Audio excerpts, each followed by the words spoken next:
What is inflation? Simply put, inflation is the increase in the price of goods and services within an economy over a set period of time. Going a little deeper, the rise in prices must be sustained and not just a sporadic event. While prices may go up suddenly on an item, this may not necessarily mean inflation is occurring. Instead, inflation refers to a sustained increase in costs of nearly all items in the economy over an extended period of time.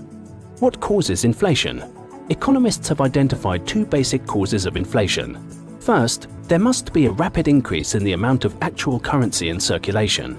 For instance, when European conquistadors conquered the Western Hemisphere in the 15th century, gold and silver bullion flooded into Europe, causing inflation. Second, inflation can occur due to a supply shortage in a specific good that is in high demand. This can then spark a rise in the price of that good, which may ripple through the rest of the economy. The result can be a general rise in prices across nearly all goods and services. After World War II in Hungary between 1945 and 1946, the Hungarian penge experienced one of the worst occurrences of hyperinflation ever recorded. On the 1st of January 1946, a temporary unit of currency was introduced called the adópenge in an effort to stabilize the penge. When it was introduced, one adópenge was equivalent to one penge and was only used by the governments and commercial banks as an accounting measure.